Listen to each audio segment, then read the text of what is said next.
ನಮಸ್ಕಾರ ವೀಕ್ಷಕರೇ, ಬಿಸಿ ಸುದ್ದಿ ನ್ಯೂಸ್ ಪೋರ್ಟಲ್ ಚಿತ್ರದುರ್ಗ ಅರ್ಪಿಸುವ ಮಾತುಕತೆ ಕಾರ್ಯಕ್ರಮಕ್ಕೆ ನಿಮ್ಮೆಲ್ಲರಿಗೂ ಆತ್ಮೀಯವಾದ ಸ್ವಾಗತ ಸುಸ್ವಾಗತ. ಆತ್ಮೀಯ ಪ್ರೇಕ್ಷಕರೇ, ಜೂನ್ 5 ವಿಶ್ವ ಪರಿಸರ ದಿನದ ಒಂದು ಮಹತ್ವವನ್ನು ಸಾರುವಂತಹ ದಿನ. ಈ ದಿನದಂದು ನಾವು ಪರಿಸರದ ಉಳಿವಿಗಾಗಿ, ಪರಿಸರದ ಸಂರಕ್ಷಣೆಗಾಗಿ ಮತ್ತು ಮುಂದಿನ ಭವಿಷ್ಯಕ್ಕಾಗಿ ಹೇಗೆ ಕಾಪಾಡಬೇಕು ಅನ್ನೋ ವಿಚಾರವನ್ನು ಕುರಿತು ನನ್ನೊಟ್ಟಿಗೆ ಪರಿಸರ ಕಾಳಜಿಯುಳ್ಳ ಪರಿಸರ ಪ್ರೇಮಿಗಳು 3 ಜನ ಇದ್ದಾರೆ. ಅವರನ್ನು ಈ ಕಾರ್ಯಕ್ರಮಕ್ಕೆ ಸ್ವಾಗತಿಸ್ತೇನೆ. ಮೊದಲನೇದಾಗಿ ನ್ಯಾಯಾಂಗ ವಿಭಾಗದಲ್ಲಿ ಕೆಲಸ ಮಾಡಿರುವಂತಹ ಪ್ರೊಫೆಸರ್ ನಟರಾಜ್ ಸರ್ ಅವರಿದ್ದಾರೆ. ಸರ್, ತಮಗೆ ಅಭಿಮಾನದ ಸ್ವಾಗತ. ನಮಸ್ಕಾರ. ಹಾಗೆಯೇ ಆರ್ಥಿಕ ತಜ್ಞರು, ಖ್ಯಾತ ಸಾಹಿತಿಗಳು ಆದಂಥ GN ಮಲ್ಲಿಕಾರ್ಜುನಪ್ಪ ಸರ್ ಇದ್ದಾರೆ. ಅಭಿಮಾನದ ಸ್ವಾಗತ ಸರ್. ಅವರೊಟ್ಟಿಗೆ ಪರಿಸರದ ಬಗ್ಗೆ ಒಂದಷ್ಟು ಅನಿಗಮನಿಗಳನ್ನು, ಶಾಯರಿಗಳನ್ನು ರಚನೆ ಮಾಡಿ ಜನಮನವನ್ನು ಗೆದ್ದಿರುವಂತಹ ಆತ್ಮೀಯ ಸಾಹಿತ್ಯ ಮಿತ್ರ, ಹಾಸ್ಯದ ಸಾಹಿತಿ ಪರಮೇಶಪ್ಪ ಕುದುರಿ ಇದ್ದಾರೆ. ಅವ್ರಿಗೂ ಅಭಿಮಾನದ ಸ್ವಾಗತ. ಸರ್, ಪರಿಸರ ಅಂದ್ರೇ ವಿಶೇಷವಾದಂತಹ ಒಂದು ಕಾಳಜಿ ಇರುವಂತಹ ಮತ್ತು ಭವಿಷ್ಯಕ್ಕಾಗಿ ನಮ್ಮನ್ನು ನಾವು ರಕ್ಷಿಸಿಕೊಳ್ಳಬೇಕಾಗಿರುವಂಥ ಒಂದು ವಿಶೇಷ ಸಂಗತಿ. ಹಾಗಾದ್ರೆ ಪರಿಸರ ಅಂತ ನಾವು ಯಾವುದನ್ನು ಪರಿಗಣಿಸ್ತೀವಿ ಸರ್? ಸಾಮಾನ್ಯವಾಗಿ ಪರಿಸರ ಅಂತ ಹೇಳಿದರೆ ನಮ್ಮ ಸುತ್ತಮುತ್ತ ಏನಿದೆ ಅದೇ ಪರಿಸರ. ಆದರೆ ನಾವು ಒಂದು ರೀತಿ ಅಕಾಡೆಮಿಕ್ ಸ್ಟಡೀಸ್ಗಳಲ್ಲಿ ಏನು ಹೇಳ್ತೀವಿ, ಈ ಭೌಗೋಳಿಕ ಪರಿಸರ, ಸಾಂಸ್ಕೃತಿಕ ಪರಿಸರ, ಸಾಮಾಜಿಕ ಪರಿಸರ ಹಾಗೆ ಅಂತ ಹೇಳ್ತೇವೆ. ಅವೇ ಇವೆಲ್ಲವೂ ಕೂಡ ಭೌಗೋಳಿಕ ಪರಿಸರದ ತಳಹದಿಯ ಮೇಲೇ ಸೃಷ್ಟಿಯಾಗುವಂಥವು. ಭೌಗೋಳಿಕ ಪರಿಸರ ಇಲ್ಲದಲ್ಲೇ ಯಾವ ಪರಿಸರನೂ ನಿರ್ಮಾಣ ಆಗೋದಕ್ಕೆ ಸಾಧ್ಯ ಇಲ್ಲ. ಎಲ್ಲ ಇವತ್ತು ಜೀವ ವೈವಿಧ್ಯ ಆಗಲಿ ಮತ್ತು ನಮ್ಮ ಇಡೀ ಸಮಾಜ ಎಲ್ಲವಷ್ಟು ಕೂಡ ಪರಿಸರದ ಮೇಲೆ ಅವಲಂಬಿತ ಆಗಿದೆ. ನಮ್ಮ ಆಚರಣೆಗಳಾಗಿರಲಿ, ಹಬ್ಬಗಳಾಗಿರಲಿ, ಇವುಗಳ ಹಿಂದೆ ಒಂದು ಪರಿಸರ ಇದೆ. ತುಂಬ ಸ್ಪಷ್ಟವಾಗಿ ಒಂದು ಮಾತನ್ನು ಹೇಳಬೇಕು ಅಂತ ಹೇಳಿದರೆ, ಈ ವಿಜ್ಞಾನದಲ್ಲಿ ಒಂದು ಮಾತನ್ನು ಹೇಳ್ತೇವೆ. ಒಂದು ಡಿಸ್ಕಷನ್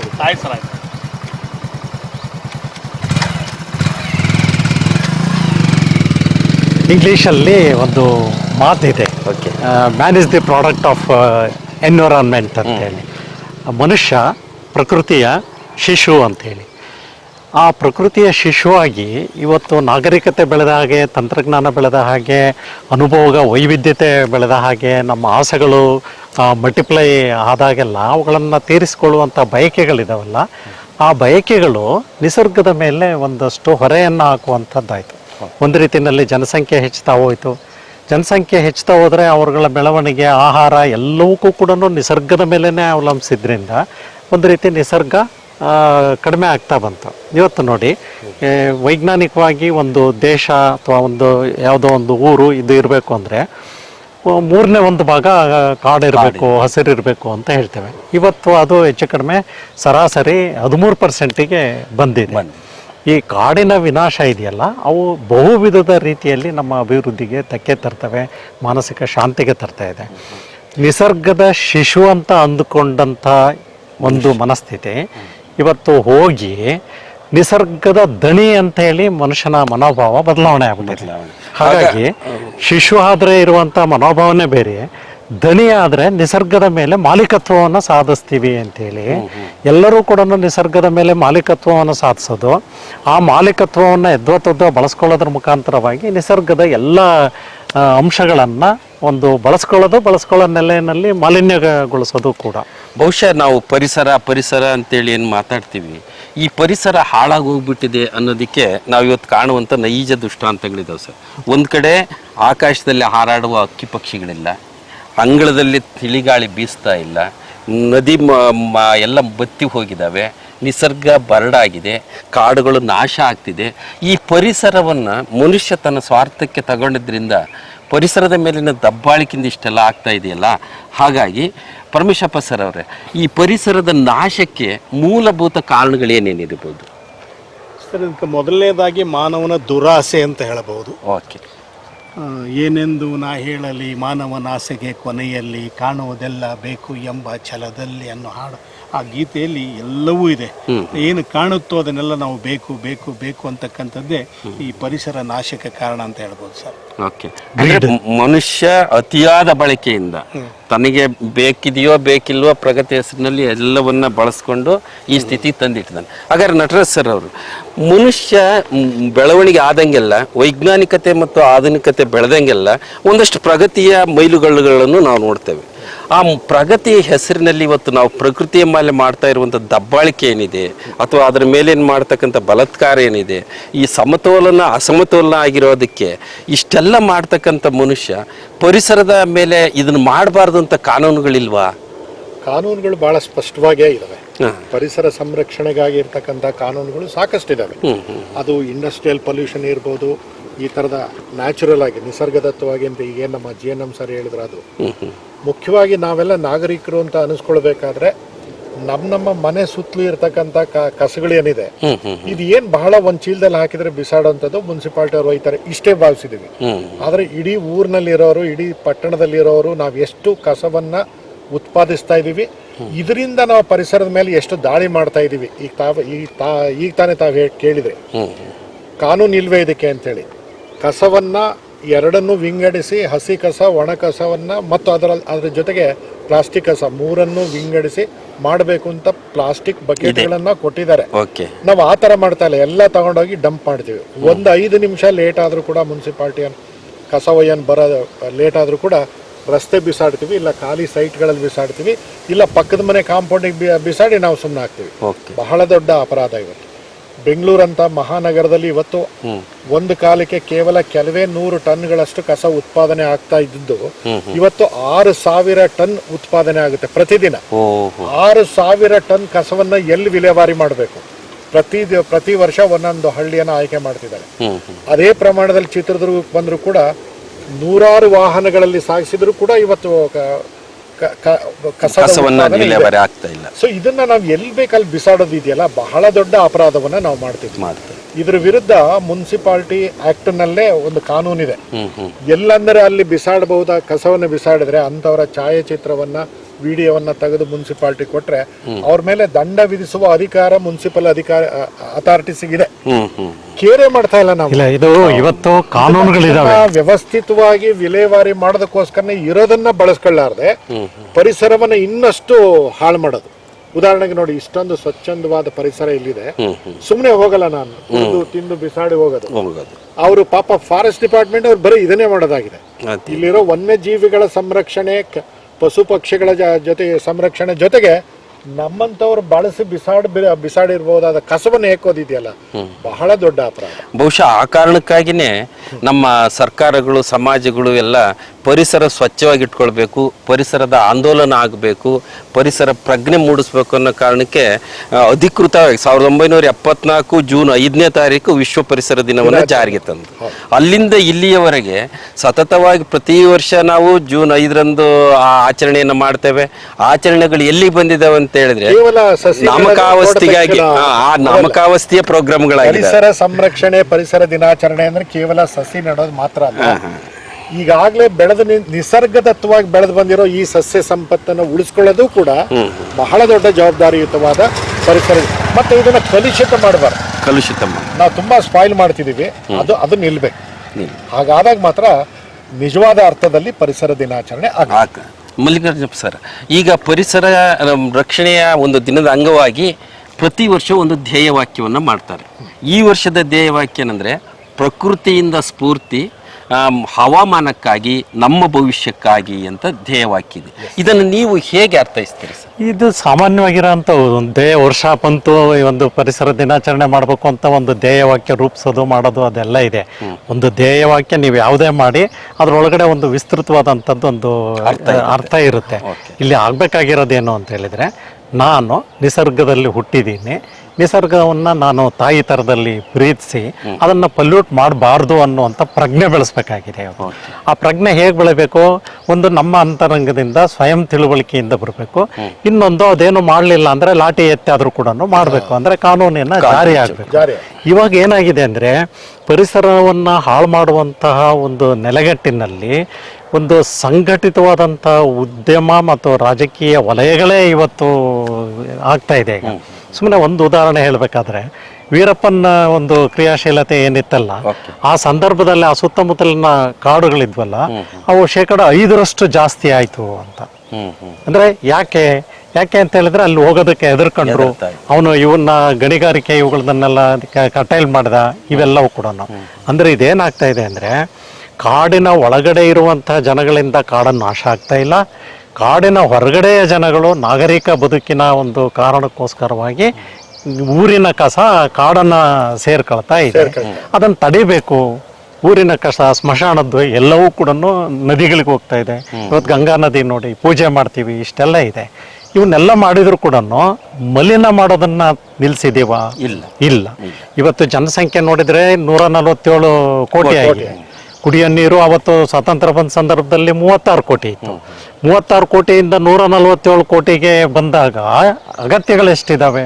ಆ ಅಗತ್ಯಗಳೆಲ್ಲವೂ ಕೂಡ ನಿಸರ್ಗದ ಮೇಲೇನೆ ಬರಬೇಕೆ ಹೊರತುನು ಅಂಥದ್ದನ್ನು ಸದ್ಬಳಕೆ ಮಾಡ್ಕೋಬೇಕು. ಎಲ್ಲರಿಗೂ ಕೂಡ ಒಂದಿಷ್ಟು ಶುದ್ಧ ಗಾಳಿ, ನೀರು ಇವೆಲ್ಲ ಸಿಗಬೇಕು ಅಂದರೆ ಇವತ್ತೇನಾಗ್ತಾ ಇದೆ, ಹಣ ಇದ್ದವ್ರಿಗೆ, ಬಲ ಇದ್ದಂಥವ್ರುಗಳಿಗೆ ಎಲ್ಲವೂ ಸಿಗುವಂಥದ್ದು, ಇಲ್ಲದೆ ಇರುವಂಥವ್ರಿಗೆ ಇವರು ಬಳಕೆ ಮಾಡಿ ಬಿಸಾಕಿರುವಂಥ ಕಸ, ಒಬ್ಬರಿಗೆ ಕಾಡಿನ ರಸ, ಇನ್ನೊಬ್ಬರಿಗೆ ನಾಡಿನ ರಸ, ಈ ಥರದಲ್ಲಿ ಆಗ್ತಾ ಇದೆ. It is all because of the ineffective administration. ಹಾಗಾಗಿ ನೋಡಿ, ಇವತ್ತೆಲ್ಲ ಒಂದಿಷ್ಟು ನಾವು ಒಳ್ಳೆ ಪರಿಸರ ಯಾಕೆ ಕಾಣ್ತಾ ಇದ್ದೀವಿ ಅಂತ ಹೇಳಿದ್ರೆ, ಆ ಒಂದು ಇಲಾಖೆ ಚೆನ್ನಾಗಿ ಕೆಲಸ ಮಾಡಿದೆ ಅಂತ ಒಂದು ಇಂಡಿಕೇಶನ್ ಇದು ಅಲ್ವಾ? ಅದೇ ಥರದ್ದು ಎಲ್ಲ ಕಡೆ ಎಲ್ಲೆಲ್ಲಿ ಕಸ ಜನ್ರೇಟ್ ಆಗುತ್ತೋ ಅಲ್ಲೆಲ್ಲನೂ ಕೂಡ ಇದೇ ಆಗಬೇಕು. ಕಸ ಹುಟ್ಟಾಕಿದ ಮೇಲೆ, ಗುಂಪಾದ್ಮೇಲೆ ಅದನ್ನು ತಗೊಂಡೋಗಿ ಬಿಸಾಕೋದಕ್ಕೆ ಅಂದರೆ ವಿಲೇವಾರಿ ಮಾಡೋದಕ್ಕೆ ನಾವು ಬುದ್ಧಿವಂತಿಕೆ ಬಳಸೋದಕ್ಕಿಂತ ಕಸ ಜನರೇಟ್ ಕಡಿಮೆ ಆಗುವಂಥ ಉತ್ಪಾದನಾ ವಿಧಾನಗಳನ್ನು, ಬದುಕಿನ ವಿಧಾನಗಳನ್ನು ನಾವು ಅನುಸರಿಸ್ತಾ ಹೋಗ್ಬೇಕಾಗುತ್ತೆ. ಇಲ್ಲ ಅಂತ ಹೇಳಿದರೆ ಕಸನ ಜನ್ರೇಟ್ ಮಾಡೋನೊಬ್ಬ, ತೆಗೆದಾಕನೊಬ್ಬ ಅನ್ನುವಂಥದ್ದಾಗುತ್ತೆ. ಈ ಮಿಸ್ಮ್ಯಾಚಸ್ಗಳು ಹೋಗಬೇಕು. ಜಾಗೃತಿ ಮೂಡಬೇಕು ಅಂತ ಹೇಳಿದ್ರೆ ಅದು ಕಾನೂನಿನಿಂದಲೇ ಮೂಡಬೇಕಾಗುತ್ತೆ. ಈಗ ನಮ್ಮ ದೇಶದಲ್ಲಿ ಏನಾಗಿದೆ, ವಿಶೇಷವಾಗಿ ಬೇರೆ ಅದೇ ಪಾಶ್ಚಿಮಾತ್ಯ ದೇಶಗಳಲ್ಲಿ, ಬೇರೆ ಬೇರೆ ದೇಶಗಳಲ್ಲಿ ಭಾಳ ಕಟ್ಟುನಿಟ್ಟಾಗಿ ಕಾನೂನಿನ ಜಾರಿ ಇದೆ. ಬಟ್ ನಮ್ಮಲ್ಲಿ ಕಾನೂನುಗಳು ಇದ್ದಾವೆ, ಆದರೆ ನಮ್ಮದು ಜಾರಿನಲ್ಲಿ ಭಾಳ ಅನುಷ್ಠಾನ, ಜಾರಿನಲ್ಲಿ ವಿ ಆರ್ ವೆರಿ ವೀಕ್. ಪರಿಸರ ಮಲಿನದ ಬಗ್ಗೆ ಮಾತನಾಡ್ತಾ ಈಗ ಸರ್ ಅವ್ರು ಹೇಳಿದ್ರು, ನಾವು ಏನೇ ಜಾಗೃತಿಯನ್ನು ಮೂಡಿಸಿದ್ರು ಜನ ಜಾಗೃತರಾಗ್ತಿಲ್ಲ. ಕಾನೂನಿನ ಮೂಲಕನೇ ಒಂದು ಅವೇರ್ನೆಸ್ಸನ್ನು ಮೂಡಿಸುವಂಥ ದಿನಮಾನಗಳೇ ಸ್ವಚ್ಛ ಪರಿಸರಕ್ಕೆ ಕಾರಣ ಆಗ್ಬೋದು ಅಂತೇಳಿ. ಆದರೆ ಅನೇಕ ಸಂದರ್ಭಗಳಲ್ಲಿ ನಾವು ಮನೆಗೊಂದು ಮರ, ಊರಿಗೊಂದು ವನ, ಕಾಡಿದ್ದರೆ ನಾಡು, ಪರಿಸರ ರಕ್ಷಣೆ ನಮ್ಮೆಲ್ಲರ ಹೊಣೆ, ಇವೆಲ್ಲ ಮಾತುಗಳನ್ನು ಹೇಳ್ತೀವಿ, ಗೋಡೆ ಬರಹಗಳಲ್ಲಿ ಕಾಣ್ತೀವಿ. ಆದರೂ ಸಹ ಜನರಿಗೆ ಅವೇರ್ನೆಸ್ ಆಗ್ತಾ ಇಲ್ವಲ್ಲ, ಇದಕ್ಕೆ ಏನು ಮುಖ್ಯ ಕಾರಣ ಸರ್? ಅವೇರ್ನೆಸ್ ಸಾಕಷ್ಟಿದೆ ಇಲ್ಲಿ, ಅವೇರ್ನೆಸ್ಸಿನ ಸಮಸ್ಯೆ ಇಲ್ಲ. ಎಲ್ರಿಗೂ ಜಾಗೃತಿ ಇದೆ, ಅರಿವಿದೆ, ಕಾನೂನಿನ ಸ್ಪಷ್ಟ ಮಾಹಿತಿ ಇದೆ. ಸರ್ ಹೇಳಿದಂಗೆ ಅನುಷ್ಠಾನ ಆಗ್ತಾ ಮಾಡಬೇಕು ಅನ್ನೋ ಮನಸ್ಸಿಲ್ಲ. ತಪ್ಪೆಸಗಿದವನಿಗೆ ಶಿಕ್ಷಿಸುವಂಥದ್ದು ಒಂದು ಆಗಲಿ ನೋಡಿ, ಆವಾಗ ಇದಾಗುತ್ತೆ. ಈಗ ನನ್ನ ಮನೆ, ನನ್ನ ಕುಟುಂಬ ಎಷ್ಟು, ನನ್ನ ಸೈಟ್ ಎಷ್ಟು, ನನ್ನ ಜಾಗ ಎಷ್ಟು, ನಾನು ಎಷ್ಟು ಕಸವನ್ನು ಉತ್ಪಾದಿಸ್ತಾ ಇದ್ದೀನಿ, ಪರಿಸರನ ನಾಶ ಮಾಡ್ತಿದ್ದೀನಿ ಅನ್ನೋ ಪ್ರಜ್ಞೆ ನನಗಿದ್ರೆ, ಆ ಕಸವನ್ನ ವಿಲೇವಾರಿ ನೀನು ಸರಿಯಾಗಿ ಮಾಡಲಿಲ್ಲ ಅಂದ್ರೆ ನಿನಗೆ ದಂಡ ಕಾನೂನಿದೆ, ಆ ದಂಡ ಜೊತೆಗೆ ಆ ಕಸದ ವಿಲೇವಾರಿ ನೀನೇ ಮಾಡಬೇಕು ಅನ್ನೋ ಕಡ್ಡಾಯವಾಗಿ ಹೇಳಿದಾಗ ಅವಾಗ ಎಚ್ಚೆತ್ತ ನಿನ್ನ ಕಸ ನಿನ್ನ ಹೊಣೆಗಾರಿಕೆ. ನೀನು ಎಷ್ಟು ಕಸವನ್ನು ಉತ್ಪಾದನೆ ಮಾಡ್ತೀಯ ಅಷ್ಟು ನೀನು ದಂಡವನ್ನು ಕಟ್ಟಬೇಕು ಮತ್ತು ಅಷ್ಟು ಖರ್ಚನ್ನು ಮಾಡಬೇಕು. ಈಗ ಕುದುರೆ ಅವರೇ, ನಾವು ಪರಿಸರ ಮಲಿನ ಆಗ್ತಿದೆ ಅಂತ ಏನೆಲ್ಲ ಹೇಳ್ತೀವಿ, ಆದರೆ ಪರಿಸರ ಮಲಿನಕ್ಕೆ ಯಾವ್ಯಾವ ರೀತಿಯಲ್ಲಿ ಕಾರಣೀಭೂತರಾಗಿದ್ದೇವೆ? ಸರ್, ಮೊದಲನೇದು ಈಗ ಗೌರ್ಮೆಂಟಿಂದ ಒಂದು ವಾಹನ ಮನೆಗೆ ಬರುತ್ತೆ. ಓಕೆ, ಅವನು ಒಳ್ಳೆ ಹಾಡು ಹಾಕ್ಕೊಂಡು ಮನೆ ಬಾಗಿಲಿಗೆ ಬರ್ತಾನೆ. ಎಷ್ಟೋ ಜನ ಮನೆ ಬಾಗಿಲಿಗೆ ಬಂದ್ರೂ ಕಸ ಹಾಕದೇ ಇರುವಂಥವ್ರು ಇದ್ದಾರೆ. ಒಂದು ಕವರಲ್ಲಿ ತಗೊಂಡೋಗಿ ದೂರ ತಗೊಂಡೋಗಿ ಬಿಸಾಕಿ ಬರೋರು ಇದ್ದಾರೆ. ಆಮೇಲೆ ಗಾಡಿ ಒಂದು ತಪ್ಪಿದೆ, ಅವನು ದಿನ ಬರಬೇಕು ಅನ್ನೋದು ಬಹಳ ಜನ ಬಯಸ್ತಾರೆ. ವಾರದಾಗ 1 ದಿನ 2 ದಿನ ಬರ್ತಾನೆ, ಈಗ ಕರೆಕ್ಟ್ ಬರೋದಿಲ್ಲ. ಹಿಂಗಾಗಿ ಆ ಒಂದು ಕಾರಣದಿಂದನೂ ಕೂಡ ಸ್ವಲ್ಪ ಕಸದ. ಹಾಗಾದ್ರೆ ನಮ್ಮ ಈ ತ್ಯಾಜ್ಯ ವಸ್ತುಗಳೇನಿದಾವಲ್ಲ, ಅವುಗಳ ಬಳಕೆಯಲ್ಲೇನೆ ಮಿತಿ ಏರ್ಕೋಬೇಕು. ಪ್ಲಾಸ್ಟಿಕ್ ಅನ್ನು ಕಡಿಮೆ ಮಾಡಬೇಕಾಗಿದೆ. ಒಂದ್ ಕಡೆ ಮರುಬಳಕೆ ಆಗ್ತಕ್ಕಂಥ ಚೀಲಗಳನ್ನು ಬಳಸಬೇಕಾಗ್ತದೆ. ನಾರುವಂತ ಕೊಳೆಯುವಂತ ತರಕಾರಿ ಇತ್ಯಾದಿಗಳನ್ನ ಮಿತವಾಗಿ ವಿಂಗಡಿಸಿ ಮಾಡಬೇಕಾಗ್ತದೆ. ಜೊತೆಗೆ ಇದು ರೋಗವನ್ನ ಹರಡುತ್ತದೆ, ಆರೋಗ್ಯದ ಮೇಲೆ ಪರಿಣಾಮ ಬೀರುತ್ತೆ ಅಂತೇಳಿ ನಾವು ಒಂದಷ್ಟು ಜವಾಬ್ದಾರಿಯನ್ನು ತಗೊಳ್ಬೇಕಾಗುತ್ತೆ. ಹಾಗಾದ್ರೆ ಸರ್, ಈಗ ಇದಕ್ಕೆ ಮುಂದುವರೆದ ಇಲ್ಲಿ ನಾವು ಬದಲಾವಣೆ ಅಂತ ಹೇಳಿದ್ರೆ ಒಂದು ರೀತಿ ಗುಡ್ ಗವರ್ನೆನ್ಸ್ ಓನ್ಲಿ. ಈಗ ನಾವು ಇದನ್ನ ಪರಿಸರ ಪ್ರಜ್ಞೆ ಬೆಳೆಸೋದು ಹೇಗೆ, ಒಂದು ವೈಯಕ್ತಿಕ ನೆಲೆಯಲ್ಲಿ ಡೂಸ್ ಅಂಡ್ ಡೋಂಟ್ಸ್, ನಾನು ಇದನ್ನು ಮಾಡಬಾರ್ದು ಅನ್ನೋದನ್ನು ನಮ್ಮ ಮಕ್ಕಳಿಗೆ ನಮ್ಮ ಮನೆಯಲ್ಲಿ ನಾವೇ ಮಾದರಿಗಳಾಗಿ ಅದನ್ನು ಒಂದು ಸ್ವಭಾವ ಮಾಡಿಸುವಂಥದ್ದು ಒಂದು ವೈಯಕ್ತಿಕ ನೆಲೆಯಲ್ಲಿ. ಸಮುದಾಯದ ಮತ್ತು ಸಾಮೂಹಿಕ ನೆಲೆಯಲ್ಲಿ ಅದನ್ನು ಸರ್ಕಾರಗಳೇ ಮಾಡಬೇಕಾಗುತ್ತೆ, ಪ್ರಾಧಿಕಾರಗಳು ಮಾಡಬೇಕಾಗುತ್ತೆ. ಯಾಕೆ ಅಂತ ಹೇಳಿದರೆ, ನಾನು ಎಲ್ಲಂದ್ರಲ್ಲಿ ಏನು ಬೇಕಾದ್ರೂ ಬಿಸಾಕಿದರೆ ಅದನ್ನು ಯಾರು ಕೇಳೋರಿಲ್ಲ ಅಂತಂತ ಹೇಳಿದ್ವಲ್ಲ ಆಗಲೇ. ಈಗ ಯಾರೋ ಒಬ್ಬ ಶ್ರೀಮಂತರು ಅಥವಾ ಯಾವನೋ ಬಲಿಷ್ಠ ಇದ್ದಾನೆ ಅಂತ ಹೇಳಿದರೆ ಅವನು ಇನ್ನೊಬ್ಬನು ದುರ್ಬಲ ವ್ಯಕ್ತಿ ಮನೆ ಮುಂದೆ ಕಸ. ಇವತ್ತು ನೋಡ್ತೀವಲ್ಲ, ಎಲ್ಲವೂ ಕೂಡ ನಮ್ಮ ಮನೆ ಮುಂದ್ಗಡೆ ಅಷ್ಟೇ ಇಷ್ಟ ಜಾಗ ಇದ್ದಾವೆ ಅಂತ ಹೇಳಿದರೆ ಎಲ್ಲ ಗಂಟು ಕಟ್ಟಿ ರಾತ್ರಿ ಯಾವಾಗಲೂ ತಂದು ಹೋಗ್ಬೇಕಾಗ್ತದೆ. ಇದು ಆಗಬಾರ್ದು ಅನ್ನೋದಾದರೆ ಒಬ್ಬ ಮನುಷ್ಯನಲ್ಲಿ ವೈಯಕ್ತಿಕವಾಗಿ ನಾನು ಇದನ್ನು ಮಾಡಬಾರ್ದು ಅನ್ನುವಂಥ ಪ್ರಜ್ಞೆ, ಯಾವನಲ್ಲಿ ಆ ಪ್ರಜ್ಞೆ ಬರೋದಿಲ್ವೋ ಅವನನ್ನು ಕಾನೂನು ಪ್ರಕಾರವಾಗಿ ದಂಡಿಸುವಂಥದ್ದು ಬಹಳ ಪರಿಣಾಮಕಾರಿಯಾಗಿ ಆಗಬೇಕು. ಇಲ್ಲೇನಾಗಿದೆ, ಅವನು ಏನಪ್ಪ ಅವ್ರು ದೊಡ್ಡವರು, ಅವ್ರಿಗೆ ನಾನು ಹೆಂಗೆ ಹೇಳೋದು. ಇವತ್ತು ಬಹಳಷ್ಟು ಜನ ಅಧಿಕಾರಿಗಳೇ ಆಗಲಿ ಅಥವಾ ಎಕ್ಸಿಕ್ಯೂಟರ್ಸ್ ಆಫ್ ಲಾ ಏನಿದಾರಲ್ಲ, ಅವರೆಲ್ಲನೂ ಕೂಡ ಯಾರು ಇವನ್ನೆಲ್ಲನೂ ಮಾಲಿನ್ಯಗಳನ್ನು ಸೃಷ್ಟಿ ಮಾಡ್ತಾರೋ ಅವ್ರನ್ನ ಎದುರಾಕೊಳ್ಳೋಕೆ ತಯಾರಿಲ್ಲ. ನನಗೆ ಹಾಕ್ಬೇಕು. ಆಮೇಲೆ ಎಲ್ಲರೂ ನೀನು ನಮ್ಮ ಮನೆಗೆ ಕೇಳ್ತಾ ಇದ್ರಲ್ಲ, ಎಲ್ಲರೂ ಸುಮ್ಮನೆ ಅದಾರ, ನೀನು ಬ್ಯಾಕಿಗೆ ಎಲ್ಲ ಹೋಗ್ತೀಯಾ ಅಂತೇಳಿ. ಇದು ಆಗಬಾರ್ದು. ಬಹುಶಃ ಆ ಕಾರಣಕ್ಕೇ ಪ್ರಕೃತಿಯನ್ನ ದುರ್ಬಳಕೆ ಮಾಡ್ಕೊಂಡು ಮನುಷ್ಯ ಹೋಗ್ತಾ ಇರುವ ಕಾರಣಕ್ಕೆ ಅನ್ಸುತ್ತೆ. ಒಂದು ಕಡೆ ಕಾಡಿನ ನಾಶ, ಜಲಪೂರ್ಣಗಳು ಬತ್ತಿ ಹೋಗುವಂಥದ್ದು, ಮತ್ತೊಂದು ಕಡೆ ಹವಾಮಾನದ ವೈಪರೀತ್ಯದಿಂದಾಗಿ ಅತಿವೃಷ್ಟಿ ಅನಾವೃಷ್ಟಿಗಳಾಗ್ತಕ್ಕಂಥದ್ದು, ಜೊತೆಗೆ ಭೂಕಂಪ, ಚಂಡಮಾರುತ ಇಂಥ ಭೀಕರವಾದಂತಹ ಶಿಕ್ಷೆಗಳಾದರೂ ಸಹ ಮನುಷ್ಯನಿಗೆ ಬುದ್ಧಿ ಬರ್ತಾ ಇಲ್ಲ. ಈಗ ನಾವೇನು ಹೇಳ್ತೀವಿ, ಸರ್ಕಾರದವರು, ಸಮಾಜದವರು ಅಥವಾ ಉಳ್ಳವ್ರು ಏನು ಹೇಳ್ತಾರೆ ಅಂದರೆ, ನಾವು ಮಾಡ್ತಾ ಇರೋದೆಲ್ಲ ಪ್ರಗತಿ, ಇದು ಕಾರ್ಖಾನೆಯಿಂದ ಇಷ್ಟು ಜನಕ್ಕೆ ಉದ್ಯೋಗ ಕೊಡ್ತೀವಿ, ಅಷ್ಟು ಮರ, ಈ ತರ ಕಡಿತ. ಈಗ ಎಲ್ಲ ಕಾನೂನು ನಟರಾಜು ಅವರು ಹೇಳಿದ ಹಾಗೆ ಕಾನೂನುಗಳಿದಾವೆ, ಎಲ್ಲವೂ ಇದೆ. ಇವತ್ತು ಆ ಕಾನೂನನ್ನ ಮೀರ್ತಾ ಇರೋರು ಎಲ್ರಿ ಆ ನದಿಗಳಿಗೆ ಬಿಡ್ತಿರಲ್ಲ, ಕೊಳೆ ತ್ಯಾಜ್ಯ ಬಿಡ್ತಾ ಇದ್ದೀರಿ, ಗಾಳಿ ಮಾಲಿನ್ಯ ಇದೆ, ಬೇರೆ ಬೇರೆದೆಲ್ಲ ಇದೆ. ಅವೆಲ್ಲವಕ್ಕೂ ಕೂಡ ನೀವು ಲೈಸೆನ್ಸ್ ಅನ್ನ ಪಡ್ಕೋಬೇಕಾದ್ರೆ ಒಪ್ಪಿಗೆ ಕೊಟ್ಟಿರ್ತೀರಿ, ಅಗ್ರಿಮೆಂಟ್ ಮಾಡ್ಕೊಂಡಿರ್ತೀರಿ. ಆದ್ರೆ ಅದೇನಾಗಿದೆ, ಎಕ್ಸಿಕ್ಯೂಷನ್ ಆಗ್ತಾ ಇಲ್ಲ. ಈಗ ಪರಿಸರ ನಾಶ ಮಾಡತಕ್ಕಂಥದ್ದು ವ್ಯವಸ್ಥಿತವಾಗಿ ಸರ್ಕಾರಿ ಯಂತ್ರಗಳಿಂದನೇ ಆಗ್ತಾ ಇದೆ. No doubt in it. ಇದ್ರ ಬಗ್ಗೆ ಅವೇರ್ನೆಸ್ ಕ್ರಿಯೇಟ್ ಮಾಡಿ. ಉದಾಹರಣೆಗೆ ಇತ್ತೀಚೆಗೆ ತಗೊಳ್ಳಿ, ಚಿತ್ರದುರ್ಗದಲ್ಲಿ ಸೈನ್ಸ್ ಕಾಲೇಜ್ ಆವರಣದಲ್ಲೇ ಇನ್ನೊಂದು ಕಾಲೇಜನ್ನ ಕಾಡನ್ನ ಕಡದ್ ಮಾಡಬೇಡಿ. ಸೈನ್ಸ್ ಕಾಲೇಜ್ ನೀವು ಮಾಡಿ ಇಲ್ಲ, ಇನ್ನೊಂದು ಕಾಲೇಜ್ ಕಟ್ಟಿ. ಆದ್ರೆ ಅದೇ ಆವರಣದಲ್ಲಿ ಯಾಕೆ, ಎಲ್ಲಿ ಸಸ್ಯ ಸಂಪತ್ತಿಲ್ಲ ಅಲ್ಲಿ ನೀವು ಬಿಲ್ಡಿಂಗ್ ಕಟ್ಟಿ, ಬಯಲು ಪ್ರದೇಶದಲ್ಲಿ ಮಾಡಿ. ಅದಕ್ಕೆ ಜಾಗ ಬೇಕಾದಷ್ಟಿದೆ. ಕಾಂಟ್ರಾಕ್ಟರ್ಗಳ ಅನುಕೂಲಕ್ಕಾಗಿ ಅಥವಾ ಯಾವುದೋ ಒಂದು ಕಾಲೇಜಿನ ಪ್ರಾಂಶುಪಾಲರು, ಆಡಳಿತ ವರ್ಗದ ಅನುಕೂಲಕ್ಕಾಗಿ ಯೋಜನೆಗಳು ಸಿದ್ಧವಾಗ್ತವೆ. ಈಗ ಮಂತ್ರಿಗಳಿಗೂ ಮತ್ತು ಸ್ಥಳೀಯ ಶಾಸಕರಿಗೆ ಹೇಳಿದ್ರೆ ಕಿವಿ ಮೇಲೆ ಹಾಕೊಳ್ಳಲ್ಲ. ಸಸ್ಯ ಸಂಪತ್ತನ್ನ ನಾಶ ಮಾಡಿ ಬಿಲ್ಡಿಂಗ್ ಕಟ್ಸೋದು ಇದೆಯಲ್ಲ, ಡೆವಲಪ್ಮೆಂಟ್ ಡಿಸಾಸ್ಟರ್. ಇಲ್ಲ ಬನ್ನಿ ಸರ್. ಪರಿಸರದ ವಿಷಯ ಬಗ್ಗೆ ಪರಿಸರದ ಬಗ್ಗೆ ಮಾತಾಡಬೇಕಾದ್ರೆ ನನಗೆ ಒಂದು ಅನಿಸ್ತು. ಹೇಳಿ ಸರ್. ನಾನು ಹಿಂಗೆ ಹೋಗ್ಬೇಕಾದ್ರೆ ಅನಿಸಿದ್ದೇನೆ ಅಂತ ಹೇಳಿದ್ರೆ, ಇವತ್ತು ಡೆಲ್ಲಿ ಒಳಗೆ ಅಷ್ಟೊಂದು ಏನು ಈ ವೆಹಿಕಲ್ ಉಸಿರಾಟದ ತೊಂದರೆ ಆಗ್ತಾ ಇದೆ. ಇದಕ್ಕೆ ನೀವು ವೆಹಿಕಲ್ಗಳಿಗೆ ಏನನ್ನ ಕಡಿವಾಣ ಹಾಕಬೇಕೆ? ಅದು ದೇಶದ ರಾಜಧಾನಿ ಅಲ್ಲ, ದೇಶದ ರಾಜಧಾನಿ ಅಲ್ಲ. ಈಗ ನಮ್ಮ ದುರ್ಗ ಆಗಿರ್ಬೋದು, ಯಾವುದೇ ಜಿಲ್ಲೆ ಆಗಿರ್ಬೋದು, ಅದೇನಿಲ್ಲ ಸಮಸ್ಯೆ. ಆದರೆ ಎಲ್ಲಿ ನೀವು ಪರಿಸರ ಅಂತ ಹೇಳಿದ್ರೆ ನಾವು ಕೇವಲ ಒಂದು ದಿನದ ಮಾಡೋದಲ್ಲ, ಇದು ರೆಗ್ಯುಲರ್ ಮಾಡಬೇಕಾಗಿರುತ್ತೆ. ಅಂಥದ್ರಲ್ಲಿ ನಾವು ವೆಹಿಕಲ್ಗಳನ್ನು ಹೆಂಗೆ ಬಳಸ್ತಾ ಇದ್ವಿ, ನೆಕ್ಸ್ಟ್ ನಾವು ಮಕ್ಕಳಿಗೆ ಒಳ್ಳೆಯ ಗಾಳಿಯನ್ನ ಕೊಟ್ಟು ಹೋಗಕ್ಕೆ ಸಾಧ್ಯತೆ ಇಲ್ಲ ಅಂತ ನನಗೆ ಅನಿಸ್ತಾ ಇದೆ. ಅಪಾಯ ಬಂದಿದೆ, ಎಚ್ಚರಿಕೆ ಗಂಟೆ ಇದೆ ಸರ್. ನೀವೇನ್ ಹೇಳ್ತೀರಿ ಸರ್ ಇದ್ರ ಬಗ್ಗೆ? ಅಲ್ಲ, ಅದೇ ಉದ್ದೇಶಕ್ಕೆ ಈ ವರ್ಷದ ಧ್ಯೇಯವಾಕ್ಯ ಏನಿದೆ ಅಂತ ಹೇಳಿದ್ರೆ, ಪ್ರಕೃತಿಯಿಂದ ಸ್ಫೂರ್ತಿ, ಹವಾಮಾನಕ್ಕಾಗಿ ನಮ್ಮ ಭವಿಷ್ಯಕ್ಕಾಗಿ, ಅಂದ್ರೆ ಮುಂದಿನ ನಮ್ಮ ಪೀಳಿಗೆಗೆ ಏನಿದೆ, ಮುಂದೆ ಬರ್ತಕ್ಕಂಥ ಜನಾಂಗಕ್ಕೆ ಒಂದು ಸ್ವಚ್ಛವಾದ ಪರಿಸರವನ್ನ, ಸ್ವಚ್ಛ ಸಮಾಜವನ್ನ, ಸ್ವಚ್ಛ ಬದುಕನ್ನು ಕಟ್ಟಿಕೊಡ್ಬೇಕು ಅಂತ ಹೇಳಿದ್ರೆ ಪರಿಸರದ ಉಳಿವು ಖಂಡಿತ ಆಗಬೇಕು. ಪರಿಸರ ರಕ್ಷಣೆ ಜೂನ್ 5ಕ್ಕೆ ಮಾತ್ರ ಮಾಡಿ ಮುಗಿಸುವಂಥದ್ದಲ್ಲ, ನಿರಂತರವಾಗಿ ನಡೀತಾ ಇರಬೇಕು. ಎಲ್ಲೆಲ್ಲಿ ಕಾರ್ಖಾನೆಗಳನ್ನು ಕಟ್ತಾರೆ ಅಥವಾ ಎಲ್ಲೆಲ್ಲಿ ಡ್ಯಾಮ್ಗಳನ್ನು ಕಟ್ತೇವೆ, ಆ ಪರಿಸರದಲ್ಲಿ ಸುತ್ತಮುತ್ತ ಮುಂಜಾಗ್ರತೆಯಾಗಿ ನಾವು ಮರಗಿಡಗಳನ್ನು ಬೆಳೆಸ್ತಕ್ಕಂಥ ಆಯೋಜನೆ ಆಗಬೇಕು. ಸರ್, ಇದು ಏನಾಗಿದೆ ಅಂತ ಹೇಳಿದ್ರೆ, ನಂದೊಂದು ನಾವು ಮೀಡಿಯಾದವರಾಗಿ ನಮ್ಗೆ ಅರ್ಥ ಆಗೋದೇನು ಅಂತ ಹೇಳಿದ್ರೆ, ಯಾವುದೇ ಒಂದು ಸರ್ಕಾರ ಒಂದು ಪ್ರಾಜೆಕ್ಟನ್ನು ಮಾಡ್ಬೇಕಾದ್ರೆ ಏನು ಮಾಡುತ್ತೆ ಅಂತ ಹೇಳಿದ್ರೆ, 50 years ಇದ್ರ ಪ್ರಾಜೆಕ್ಟ್ ಅನ್ನು. ಹೌದು. ಸೊ ನೀವು ಇಲ್ಲಿ ಮನೆ ಕಟ್ತೀರಾ, ಇಲ್ಲಿ ಬಿಲ್ಡಿಂಗ್ ಬರುತ್ತೆ, ಇಲ್ಲಿ ಏನೋ ಫ್ಯಾಕ್ಟ್ರಿ ಬರುತ್ತೆ ಅಂತೇಳಿ ಇಲ್ಲಿ ನಾವು ಕಾಡು ಕಡಿತೀವಿ ಅಂತ ಹೇಳಿದ್ರೆ ಮೊದಲೇ ನಾವು 50 ವರ್ಷದ ಕೆಳಗೆ ಪ್ಲಾನ್ ಮಾಡಬೇಕು. ಈಗ ನಮ್ಮರು ಯಾರು ಹೆಂಗೆ ಮಾಡೋದಿಲ್ಲ. ಕಾಡು ಕಡಿ ಕೆಲಸ ಸ್ಟಾರ್ಟ್, ಬಿಲ್ಡಿಂಗ್ ಸ್ಟಾರ್ಟ್. ಸೊ ಹಂಗಾಗಿ ಏನು ಆಗುತ್ತೆ ಅಂತ ಅದೇ ಈಗ ನನ್ನ ಜವಾಬ್ದಾರಿ ಏನು, ಸರ್ಕಾರದಾಗ್ಲಿ ರಾಜಕಾರಣಿಗಳದಾಗ್ಲಿ ಏನು ಇರೋದಿಲ್ವ ಹಂಗಾದ್ರೆ? ಅಲ್ಲ ಇದೆ ಅವ್ರದ್ದೇ ಬಹಳ ಮುಖ್ಯವಾದದ್ದು ಇವತ್ತು ಆಡಳಿತ ಅಂತ ಹೇಳಿದ್ರೆ ಅದೇನೇ. ಈಗ ನಾನು ನನ್ನ ನೆಲೆಯಲ್ಲಿ ನಾನು ಸೋಲ್ತೀನಿ, ನಾನೊಬ್ಬ ಅಪರಾಧಿ ಆಗ್ತೀನಿ ಅಂತ ಯಾಕೆ ಆಗ್ತೀನಿ ಅಂತ ಹೇಳಿದ್ರೆ ನನ್ನ ಅಪರಾಧಗಳನ್ನ ಯಾರು ಕೇಳಲ್ಲ ಅಂತ ಹೇಳಿದ್ರೆ ನನ್ಗೆ ಅದೇ ಬಹಳ ಸುಲಭ ಆಗುತ್ತೆ. ಯಾರು ಇಲ್ಲ, ಯಾರು ಇಲ್ಲ, ಎತ್ತರಿಲ್ಲ, ಧ್ವನಿ ಎತ್ತರಿಲ್ಲ, ಅವ್ರ ಸಂಖ್ಯೆ ಕಡಿಮೆ ಇದೆ.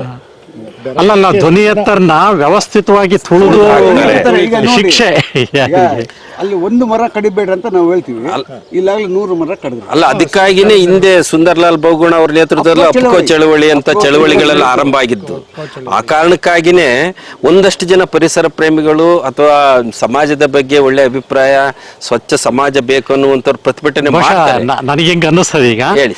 ನಾವೇನೋ ಇಲ್ಲಿ ಇದು ತುಂಬಾ ಚೆನ್ನಾಗಿದೆ ಅಂತ ಹೇಳ್ಬಿಟ್ಟು ಬಹಳ ಒಳ್ಳೆ ಪರಿಸರದಲ್ಲಿ ಕುತ್ಕೊಂಡು ಮಾತಾಡ್ತೀವಿ. ಹೌದು. ನಿಜವಾಗ್ಲೂ ಇವತ್ತಿನ ದಿವಸ ನಾವು ಹೋಗಿ ಆ ಇಡೀ ದುರ್ಗದ ಕಸನೋ ಅಥವಾ ಬೆಂಗಳೂರು ಕಸನೋ ತ್ಯಾಜ್ಯ ವಿಲೇವಾರಿ ಹಾಕಿರ್ತಾರಲ್ಲ, ಮಾಡೋ ಹತ್ರ. ಆ ಜಾಗದಾಗ ಒಂದೆರಡು ಮಾತಾಡಿದ್ರೆ ಗೊತ್ತಾಗಿಲ್ಲ. 2 ನಿಮಿಷ ನಿಲ್ಲದಾಗಿದ್ರೆ ಪರಿಸರ ಎಷ್ಟು ನಾಶ ಆಗುತ್ತೆ ಅನ್ನೋ ತೀವ್ರತೆ ಒಂದು ಅಲ್ಲಿ ಜನಗಳ ಸ್ಥಿತಿ ಏನು, ಸ್ಥಿತಿ ಯಾವ್ದು? ನಾವೇನೋ ಚೆನ್ನಾಗಿದ್ದೀವಿ, ಇವತ್ತೇನೋ ಒಂದು ಸುಸ್ಥಿತಿ ಇದೆ ಅಂತ ಹೇಳಿದ್ರೆ ನಮ್ಮ ಸುಸ್ಥಿತಿ ಇನ್ನೊಬ್ಬರಿಗೆ ದುಸ್ಥಿತಿ ಆಗ್ಬಾರ್ದು ಅನ್ನೋದು ಗೊತ್ತಾಗದೆ ಯಾವಾಗ ಅಂದ್ರೆ ಆ ಕಸದ ಹತ್ರ ಗುಡ್ಡೆ ಹತ್ರ ಕುತ್ಕೊಂಡು ನಾವು ಒಂದ್ 4 ಮಾತಾಡ್ಬೇಕು. ಆಮೇಲೆ ಇವರು ಮಿನಿಸ್ಟ್ರುಗಳು ಇವ್ರು ಯಾವ್ದಾದ್ರು ಮೀಟಿಂಗ್ ಮಾಡೋದಾದ್ರೆ ಅಂತ ಪಕ್ಕದಲ್ಲಿ ಮೀಟಿಂಗ್ಗಳು ಮಾಡಕ್ಕೆ ಜನ ಒತ್ತಾಯ ಆಗ್ಬೇಕು. ಎಲ್ಲೆವರೆಗೂ ಜನಗಳ ಒಂದು ಈ ರಿಯಾಕ್ಷನ್ ಈ ತರ ಬರೋದಿಲ್ವೋ ಅಲ್ಲೇವರೆಗೂ ಇದು ಹಿಂಗೆ ನಡೀತಾ ಅಲ್ಲ ಇದೆ. ಸರ್, ಏನ್ ಗೊತ್ತಾ, ಇವತ್ತು ಪರಿಸರ ದಿನಾಚರಣೆ, ಅವ್ರ ಅಧಿಕಾರಿ ಹೋಗ್ತಾನೆ, ಒಂದು ಗಿಡ ನೆಟ್ಬಿಟ್ಟು ಒಂದು ಪೇಪರ್ ಫೋಟೋ ತೆಗಿತಾನೆ, ನಾಳೆ ಫೋಟೋದಾಗ ಹೌದು, ಅವ್ನು ಮಾಡಿದಾನೆ ಇಲ್ವೋ ನೀನು ಇಲ್ಲ ಅಂದ್ರೆ ಮೇಲಧಿಕಾರಿಯಿಂದ ರಿಪೋರ್ಟ್ ಹೋಗ್ಬೇಕಲ್ಲ. ಆಮೇಲೆ ಆಯ್ತು, ಅದು ಹಾಕಿದ ಮೇಲೆ ಏನಾಯ್ತು, ಅದಕ್ಕೆ ನೀರು ಹಾಕಿದ್ರ ಅದು ಬೆಳೀತಾ, ಅದು ಬಿಡುತ್ತಾ, ಏನು ಇಲ್ಲ. ಫೋಟೋ ಬಂತಲ್ಲ, ಮುಗೀತು. ಆಮೇಲೆ ಇವತ್ತಿನ ಎಲ್ಲಾ ಪೇಪರ್ಗಳ ಹೆಡ್ಲೈನು ಗ್ರೀನೇ. ಗ್ರೀನ್. ಹೌದು. ಈಗ ಬರೀ ಈ ತರದ ಈಗ ಪ್ರೋಗ್ರಾಮ್ ಮಾಡ್ತೀವಿ, ಮತ್ತೊಂದೇನೋ ಮಾಡ್ತೀವಿ, ಮಾಡ್ತಾ ಹೋಗ್ತೀವಿ ಅನ್ನೋದಕ್ಕಿಂತ ದೀರ್ಘಕಾಲೀನ ಯೋಜನೆಗಳನ್ನು ಹೇಗೆ ಹಮ್ಮಿಕೊಂಡ್ರೆ ಚಂದ? ಅದಕ್ಕೆ ಈಗ ಈಗ ಈಗ ಈಗ ಈಗ ಸದ್ಯಕ್ಕೆ ನಿಸರ್ಗ ನಮಗೆ ಎಷ್ಟು ಸಸ್ಯ ಸಂಪತ್ತನ್ನ, ಅರಣ್ಯ ಸಂಪತ್ತನ್ನ ಕೊಟ್ಟಿದೆ, ಇದನ್ನ ಉಳಿಸ್ಕೊಳ್ಳೋದಕ್ಕೆ ಎಲ್ಲ ರೀತಿಯ ಪ್ರಯತ್ನಗಳಾಗಬೇಕು. ನಾಶ ಆಗಬಾರ್ದು ಒಂದು ಕಡೆ. ಇದರ ಜೊತೆಗೆ ಇಷ್ಟೇ ಪ್ರಮಾಣದ ಸಸ್ಯ ಸಂಪತ್ತು, ಅರಣ್ಯೀಕರಣದ ಪ್ರಯತ್ನ ಜಾಸ್ತಿ ಆಗುತ್ತೆ. ಅದಕ್ಕೆ ಅದಾದಾಗ ಮಾತ್ರ ಒಂದು ಬ್ಯಾಲೆನ್ಸ್ ಬರುತ್ತೆ. ನೀವು ಏನೇ ಡೆವಲಪ್ಮೆಂಟ್ ಮಾಡಿ, ಡೆವಲಪ್ಮೆಂಟ್ಗೆ ಅದರ ಅಭಿವೃದ್ಧಿಗೆ ವ್ಯಾಖ್ಯಾನದ ಪದದಲ್ಲೇ ಅದು ಅರ್ಥ ಇದೆ. ಏನಂದ್ರೆ ಡೆವಲಪ್ಮೆಂಟ್ ವಿತೌಟ್ ಡಿಸಾಸ್ಟರ್, ವಿನಾಶವಿಲ್ಲದೆ ನೀನು ಅಭಿವೃದ್ಧಿ ಮಾಡ್ತೀನಿ ಅಂದ್ರೆ ಆ ಅಭಿವೃದ್ಧಿಗೆ ಅರ್ಥವಿದೆ. ಅರ್ಥ ಇದೆ. ಇಲ್ದಿದ್ರೆ ಅದು ಅಭಿವೃದ್ಧಿನೇ ಅನಿಸ್ಕೊಳ್ಳೋದಿಲ್ಲ.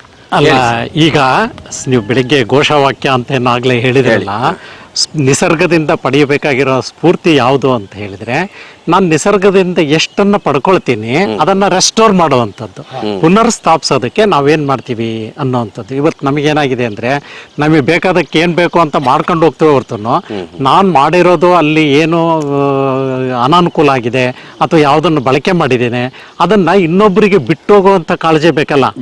ಈಗ ನೀರು ಬರ್ತಾ ಇದೆ ಇಲ್ಲಿ ಅಂತ ಹೇಳಿದ್ರೆ ನಾನು ಇರೋವರೆಗೂ ಕೂಡ ನೀರು, ಮೊನ್ನೆ ಇದಕ್ಕೆ ಹೋಗಿದ್ವಿ, ಇಲ್ಲಿ ಇದು ನಮ್ಮ ಕೆಮ್ಮಣ್ಣುಗುಂಡಿ, ಅಲ್ಲಿ ಒಂದು ದೇವಸ್ಥಾನ ಇದೆಲ್ಲ ಇದೆಯಲ್ಲ, ಆ ಜಾಗದಲ್ಲಿ ಏನಾಗಿದೆ, ಕೆಳಗಡೆ ಆ ದೇವಸ್ಥಾನ ಮುಂದೆ ಇವೆಲ್ಲ ದೇವಸ್ಥಾನ ಬೇರೆ ಬೇರೆ ಊರುಗಳ ಕಡೆಯವರೆಲ್ಲ ಬಂದು ಆ ದೇವಸ್ಥಾನದ ಇವುಗಳನ್ನೆಲ್ಲನೂ ತೊಳೆದು ಅಲ್ಲಿ ದೇವರುಗಳನ್ನ ಶುದ್ಧಿ ಮಾಡಿ ಏನೋ ಮಾಡ್ಕೊಂಡು ಹೋಗ್ಬೇಕು ಅಂತ ಮಾಡ್ತಾರೆ. ಅದ್ರ ಮೇಲ್ಗಡೆನೆ ಅಲ್ಲಿ ಬಟ್ಟೆ ಒಕ್ಕೊಳ್ಳೋದು, ಈಜಾಡೋದು ಎಲ್ಲ ಮಾಡ್ತಾರೆ. ಅವ್ರು ಮಾಡೋ ಮಾಲಿನ್ಯ ಎಲ್ಲಾನು ಈ ದೇವ್ರುಗಳ ಮೇಲೆ ಬೀಳ್ತದೆ. ಆ ಮಾಲಿನ್ಯ ಬಂದು ಇಲ್ಲಿ ಗುಡಿಗಳಲ್ಲಿ ಪೂಜನೀಯ. ಈ ಅಗ್ನನನ್ನ ಯಾರಾದ್ರೂ ಒಬ್ರಾದ್ರೂ ಕೂಡ ಅಲ್ಲಿ ನೋ ಅಟ್ಲೀಸ್ಟ್ ಏನೋ ಒಂದು ಬಿಡಿ, ಅದಕ್ಕೊಂದು ಪವಿತ್ರ ಒಂದು ಇದಿದೆ, ಅಟ್ಲೀಸ್ಟ್ ಬೇರೆ ಎಲ್ಲಾದ್ರೂ ಹಾಕೊಂಡು ಹೋಗ್ಲಿ, ನಮ್ ಕಣ್ಣಿಗೆ ಕಾಣೋದು ಬೇಡಪ್ಪ ಅಂತ ಅಲ್ಲಿ ಸೀರೆ ಕುಯ್ಕೊಂಡು ಬಟ್ಟೆ ಹೊಕ್ಕೊಂಡು ಪಂಚೆ ಎಲ್ಲ ಮಾಡ್ತಾ ಇರ್ತಾರೆ. ಅದ್ರ ನೀರು ಬಂದು ಈ ದೇವ್ರ ಮೇಲೆ ಬೀಳ್ತೇವೆ. ನಾನು ಬರ್ತೀನಿ, ಟೈಮ್ ಆಯ್ತು. Thank you. Okay sir, bye. ನಿಮ್ಮ ಕೆಲಸ ಬೇಗ ನೀವು ಮನೆಗೊಂದು ಮರ, ಊರಿಗೊಂದು ವನತನ, ಒಂದೇನಾದ್ರು ಒಂದಷ್ಟು ಕಡೆ ಪಕ್ಷ ಮಾಡಿದ್ರು ನಿಮ್ಮ ಮನೆಗಳ ಮುಂದೆನೆ ಒಂದೊಂದು ಮರಗಳನ್ನ ನೆಟ್ಟು ಅವಕಾಶ ಮಾಡಿ, ಅವಕಾಶ ಅಲ್ಲ ಅದನ್ನ ಅನುಷ್ಠಾನಕ್ಕಂದ್ರೆ. ಅಲ್ಲಣ್ಣ, ನೀವು ಹೇಳ್ತಿ ಮನೆ ಮುಂದ್ಗಡೆ ಕಟ್ಕೊಂಡ್ರೆ ಚರಂಡಿ ತೆಗಿಯಕ್ ಆಗಲ್ಲ, ನೀನ್ ಗಿಡ ಎಲ್ಲಿ ಕೇಳಕ್ ಹೋಗಲ್ಲ. ಈಗ ಹಾಗಾದ್ರೆ ವಿಶ್ವ ಪರಿಸರ ದಿನ ಅಂತ ಬರೀ ಘೋಷಣೆ ಮತ್ತು ಆಚರಣೆ ಆಗಿಬಿಟ್ರೆ ಅದು ಅಷ್ಟು ಅರ್ಥಪೂರ್ಣ ಆಗೋದಿಲ್ಲ. ಇನ್ನು 21ನೇ ಶತಮಾನ, ನಾವೀಗ 22 ಕಡೆಗೆ ಹೋಗ್ತಾ ಇದ್ದೀವಿ. ವಹಿಸಬೇಕಾದಂತ ಜಾಗೃತಿಯ ಕ್ರಮಗಳೇನು ಸರ್? ಮೊಟ್ಟ ಮೊದಲನೇದಾಗಿ ಈಗಿರೋ ಕಾನೂನು ಏನಿದೆ ಅದರ ಸ್ಪಷ್ಟ ಅನುಷ್ಠಾನ ಆಗಬೇಕು. ಆಗಬೇಕು. ತಪ್ಪಿತಸ್ಥರಿಗೆ ಶಿಕ್ಷೆ ಆಗಲೇಬೇಕು. ಯಾರ್ಯಾರು ಪರಿಸರದ ವಿರುದ್ಧ ಅಪರಾಧ ಮಾಡಿದ್ದಾರೆ ಅವರನ್ನ ಕಡ್ಡಾಯವಾಗಿ ಕೇಸ್ ಬುಕ್ ಮಾಡಬೇಕು, ವಿಚಾರಣೆ ನಡೀಬೇಕು. ಪರಿಸರ ಸಂರಕ್ಷಣೆಗಾಗಿ ಅವರಿಂದ ದಂಡ ವಸೂಲಿ ಮಾಡಬೇಕು. ಓಕೆ. ಯಾರ್ಯಾರು ಒತ್ತುವರಿ ಮಾಡಿದ್ದಾರೆ, ಚರಂಡಿ ಮೇಲೆ ಮನೆ ಕಟ್ಕೊಂಡಿದ್ದಾರೆ, ಅದನ್ನ ಮೊದಲು ತೆಗಿಬೇಕು. ಓಕೆ. ಊರಿಗೆ ಒಂದೊಂದು ರಾಜಕಾಲುವೆ ಇರುತ್ತೆ, ರಾಜಕಾಲುವೆ ಮೇಲೆ ಯಾರ್ಯಾರು ಬಿಲ್ಡಿಂಗ್ ಕಟ್ಟಿರ್ಲಿ, ಎಷ್ಟೇ ಪ್ರಭಾವಿ ವ್ಯಕ್ತಿ ಇರಲಿ, ಡಿಮಾಲಿಷ್ ಮಾಡಬೇಕು. ಬರೇ ಮಂದಿರ ಒಡೆದೆ, ಮಸೀದಿ ಒಡೆದೆ ಇದರಿಂದ ಪರಿಸರ ರಕ್ಷಣೆ ಆಗಲ್ಲ. ಮೊಟ್ಟ ಮೊದಲು ಚರಂಡಿ ಮೇಲೆ ಕಟ್ಟಡ ಕಟ್ಟಿರೋರಿಗೆ ಶಿಕ್ಷೆ ಆಗಬೇಕು. ಹೌದು, ಒಡೆಯೋದಷ್ಟೇ ಅಲ್ಲ ಸರ್, ನಟರಾಜ್ ಅವರೇ ಕಟ್ಟಿಸ್ಬೇಕು ಅವರಿಂದ. Okay sir. ಅಲ್ಲ ಸರ್, ಈಗ ಚರಂಡಿ ಮೇಲೆ ಮನೆ ಕಟ್ಟಿದ್ದಾರೆ ಅಂತ ಹೇಳಿದ್ರೆ ಅವನೇ ಮಾದರಿ ಆಗ್ತದನಲ್ಲ, ಮಾಡಲ್ಲ, ಅವ್ನ್ ಕಟ್ಟಿದಾನೆ ಅಂತ ಮಾಡ್ತಾ ಇದ್ದಾರೆ. ಅದು ಯಾವತ್ತೂ ಮಾದರಿ ಆಗಲ್ಲ. ನನಗೇನಿದೆ ಅಂದ್ರೆ, ನನಗೆ ಒಂದಿಷ್ಟು ಮನಸ್ಸಿನಲ್ಲಿ ದುರಾಸೆ ಇರುತ್ತೆ, ಇನ್ನೊಬ್ಬನ ಮಾಡ್ಲಿ ಅಂತ ಕಾಯ್ತಾ ಇರ್ತೀನಿ, ನಾನ್ ಸರಿ ಇದೆ, ಮಾಡ್ತೀನಿ. ಅದು ಒಳ್ಳೇದಲ್ಲ. ಅಲ್ಲಲ್ಲ, ಈಗ ಕರ್ಟೈಲ್ ಮಾಡೋರು 100 ಜನ ಚರಂಡಿ ಮೇಲೆ ಮನೆ ಕಟ್ಲಿ, ನಾನು ಒಬ್ಬನೇ ನಾನು ಕರೆಕ್ಟಾಗಿ ಕಟ್ಕೊಳ್ತೀನಿ, ಉಳಿದಿರೋ 99 ಜನ ಮನೆ ಡಿಮಾಲಿಷ್ ಮಾಡಿಸಿ ಅಂತ ಹೇಳೋ ಶಕ್ತಿ ಪ್ರಜೆಗಳಿಗೆ ಬರಬೇಕು. ಯಾರು ವಿಷಲ್ ಬ್ಲೋಯರ್ ಇದ್ದಾರೆ, ಯಾರು ಇದನ್ನು ಎಚ್ಚರಿಸೋರು ಇದ್ದಾರೆ, ಅವ್ರು ಮೊದಲು ನೆಟ್ಟಿಗಿರ್ಬೇಕು. ಸುಮ್ಮನೆ ವೇದಿಕೆ ಮೇಲೆ ಅಥವಾ ಎಲ್ಲೋ ಟಿವಿನಲ್ಲಿ ಬರೋದಕ್ಕೋಸ್ಕರ ಅವ್ರಿಗೆ ಈ ತರ ಮಾತಾಡ್ತಾರೆ. ತಾನು ಮೊದಲು ಪರಿಸರ ಸಂರಕ್ಷಣೆಗಾಗಿ ಚರಂಡಿಯಿಂದ ಒಳಗೆ ಮನೆ ಕಟ್ಕೊಂಡಿದಾನ ಇಲ್ವಾ, ಅವನು ಕಟ್ಕೊಂಡಾಗ ಉಳಿದಿರೋ 99 ಜನರ ವಿರುದ್ಧನೂ ಅವ್ನು ಮಾತಾಡೋದಕ್ಕಾಗುತ್ತೆ. ಲೋಕಾಯುಕ್ತ ಇರೋರು ಒಬ್ರೆ ಇಡೀ ಕರ್ನಾಟಕವನ್ನು ಅಳಗಾಡಿಸೋದಕ್ಕೆ 100 ಜನ ನ್ಯಾಯಾಧೀಶರು ಬೇಡ, ಒಬ್ಬ ವಿಶ್ರಾಂತ ನ್ಯಾಯಾಧೀಶ ಲೋಕಾಯುಕ್ತ ಸಂಸ್ಥೆಗೆ ಮುಖ್ಯಸ್ಥನಾಗಿ ಬಂದಾಗ ಎಲ್ಲ ಹಾಸ್ಪಿಟಲ್ಗಳು, ಎಲ್ಲ ಕಾರಾಗೃಹಗಳು, ಎಲ್ಲ ಹಾಸ್ಟೆಲ್ಗಳು, ಕಾಲೇಜ್ಗಳಲ್ಲಿ ಕರೆಕ್ಟಾಗಿ ಬಯೋಮೆಟ್ರಿ ಬರೋದಕ್ಕೆ ಒಬ್ಬ ಲೋಕಾಯುಕ್ತ, ಒಬ್ಬನೇ ವ್ಯಕ್ತಿ ಸಾಕು. ಸೊ ವಿಷಲ್ ಬ್ಲೋಯರ್ ಅಂದ್ರೆ ಸಮಾಜವನ್ನು ಎಚ್ಚರಿಸೋನು ಸರಿ.